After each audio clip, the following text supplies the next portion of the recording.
It's one more last chance to save the world. Welcome to SkyWatchTV for Monday, November 30th, 2015. I'm Derek Gilbert. First things first, a correction. Last week, in talking about a murder case in Indiana connected to the so-called creepypasta Laughing Jack, I mentioned a case earlier in Wisconsin connected to the creepypasta called Slender Man. I incorrectly reported that the two 12-year-old girls charged with attempted first-degree homicide had tried to kill the mother of one of the girls. In fact, they are accused of luring a 12-year-old friend to the woods and stabbing her 19 times. That girl survived and is back at school now, thankfully. The two girls awaiting trial, they could be tried as adults. A decision on that coming no sooner than January.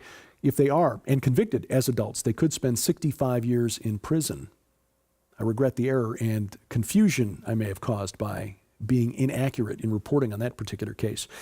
We received some feedback on the story that was interesting, maybe a little disturbing. Some young fans of the so-called creepypastas, those internet age urban legends like Laughing Jack, Slender Man, Jeff the Killer, and others, were apparently upset at the negative publicity that the Laughing Jack case is giving creepypastas and afraid that some authority might cut off their access to these stories.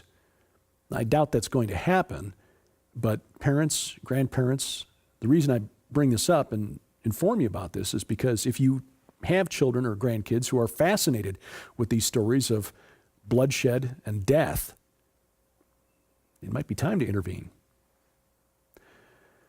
Now, our top story. In Paris, today, the first day of 2 weeks of talks, representatives from all 195 countries gathered there, 196 if you include Taiwan, to talk about the weather and to see if we can actually do something about it. We're told that this 2-week conference could hold the key to the very survival of humanity, and that cutting our greenhouse gas emissions is necessary to prevent widespread famine, drought, pestilence, wildfires, devastating storms, and possibly even more terrorism. Just remember, though, that controlling our energy output, our carbon footprint, is a goal of technocrats, and that technocracy itself is a means to an end. And that end is the reconstruction of Babel, the one world government that was the goal of Nimrod about 5,000 years ago. This is a classic case, in my opinion, of the news headlines being shadows of the actual conflict being fought in the spiritual realm, beyond the limits of human perception. In fact, in my opinion, I see this as the most likely explanation for the almost irrational persistence of climate alarmists in pushing their agenda in the face of contradictory evidence. For example, even though NASA tells us that the summer of 2015 was the hottest on record, it also tells us that the Antarctic has been cooling for the last 6 years. Climate data, temperature data from around the world shows that there has been no significant warming trend for the last 19 years.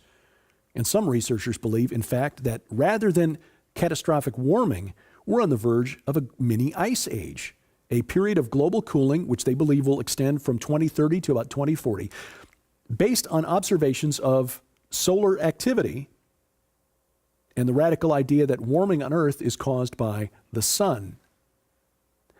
But in spite of evidence contradicting the models that have predicted doom for a couple of decades now, and the suggestion, the idea that perhaps this should lead to some caution or consideration, deliberation before radically transforming the way we live our lives, climate alarmists are doubling down. For example, when it became obvious to us non-scientists that global warming was a sham because the globe isn't actually warming, they changed the terms. You see, words matter. And so now climate change has replaced global warming in the lexicon. Climate change is an easier sell than global warming. All you have to do is look out the window to see that the climate changes here in the Ozarks, on average, about 4 times a year. And the U.S. military has been brought on board by tagging the climate with a 2-word catchphrase, threat multiplier. That's allowed globalists to shift the conversation away from images of polar bears desperately clinging to shrinking pieces of ice in the Arctic to national security threats, like how many casualties does the American military suffer on average for each convoy that delivers fuel and or water to a forward operating base in a hot, dry place like Iraq or Afghanistan. For the record, it's about 1 every 2 or 3 dozen deliveries. This 2007 report from the nonprofit consulting group CNA pointed out that our massive air base on the island of Diego Garcia in the Indian Ocean, home to our B-1 and B-52 bombers, is only a few feet above sea level, and that a rise in sea level would threaten this strategic location. So, viewing climate as something that can make our strategic situation worse, more dangerous, has brought the military on board. And of course, in our political situation, our political system here in the United States, as the military is subject to civilian control, that makes the climate a political issue. So we'll see what comes out of these talks over the next couple of weeks in Paris. But remember, we're not dealing with a plan to save the world. We're looking at people trying to come up with plans to control the world. And for more on the globalist desire and drive to rebuild Babel, I refer you to the interviews we conducted with Troy Anderson and Paul McGuire, authors of the new book, The Babylon Code. If you haven't seen them yet, you can find them now on the SkyWatch TV channel on Roku and the SkyWatch TV channel on YouTube. Links to both are at our website, skywatchtv.com. In other news, police in San Francisco trying to figure out who is leaving dozens of spiky baseball bats around the city. These began showing up on Thanksgiving morning. Wooden and metal bats doctored with bolts and nails and other pieces of sharp metal, chained to poles and parking meters. 15 of them showed up Thanksgiving Day. More on Friday and Saturday. 27 now in all discovered by police in San Francisco. And still, no idea as to who put them there or why. The Department of Homeland Security is now crowdsourcing surveillance. You may remember a few years ago when then Homeland Security Secretary Janet Reno launched the campaign, "If you see something, say something." Well, now, thanks to a mobile app, if you see something, you can send something. It's available for the iPhone, iPad, iPod, and also for Android devices. 6 states are participating in this program. See something, send something in New York, Louisiana, Colorado, Ohio, Pennsylvania, and Virginia. This modern 21st century world we live in, privacy is so 20th century. Just in time to fulfill the prophecy of Dr. Raymond Kurzweil, immortality by 2045. A new startup firm in Australia promises that they'll be able to bring clients back from the dead within 30 years. Now, this is a virtual immortality. They're not actually going to raise people back from the dead. The company, which is called Humi, or Human AI, claims it will freeze the brains of its clients after death. And then when the technology is sufficiently advanced, they will implant those brains into artificial bodies. The company's CEO says the human body hasn't evolved to the optimal level of development, and so artificial bodies will be able to extend and enhance the human experience, which begs the question, if the body is artificial and not biological, in what sense is that human experience? This is the latest entry into a growing marketplace of companies that are promising secular salvation, eternity without the God who created all things by speaking it into existence. Eternity without the Lord. Sounds to me more like hell than heaven. On Friday, an armed attacker shot 12 people, killing 3 at a Planned Parenthood clinic in Colorado Springs. 57-year-old Robert Louis Deere is being held without bond, charged in the attack. Former neighbors of Deere in North Carolina appear to be afraid of him, several of them refusing to give their names to reporters. Deere apparently lived in this shack off the grid, more or less, for several years. His motives for the attack Friday still aren't clear, although law enforcement reported that Deere made a comment about no more baby parts during questioning. But in the absence of a clear motive, people are drawing their own conclusions about what drove Deere to kill. The president of Planned Parenthood's Rocky Mountain Division said Deere was motivated by opposition to safe and legal abortion. U.S. Attorney General Loretta Lynch called the attack a crime against women receiving health care services. Truth is, we don't honestly know. One of the victims, 44-year-old Officer Garrett Swayze of the University of Colorado, Colorado Springs Campus Police, was co-pastor of Hope Chapel in Colorado Springs and pro-life. He leaves behind a wife and 2 children.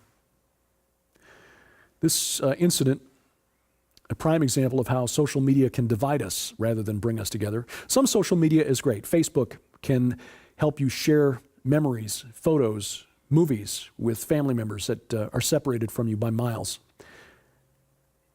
It can also be a way to hurl hatred, invective back and forth against other people with whom you disagree. Twitter, for example, on Friday night, before the situation was even resolved, had turned into a cesspool of hate. People on both sides of the abortion issue rushed to politicize the event. It's difficult to offer any context or nuance in 140 characters or less.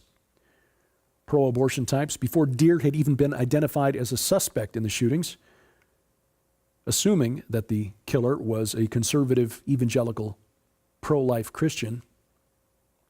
Let me be very clear, whatever his motives were, nothing that Robert Louis Deere is accused of doing Friday in Colorado Springs is in any sense pro-life. Pray for the families of the victims. Pray for those who are recovering from their wounds. And pray for women who feel so trapped by unplanned pregnancies that they believe abortion is their only option.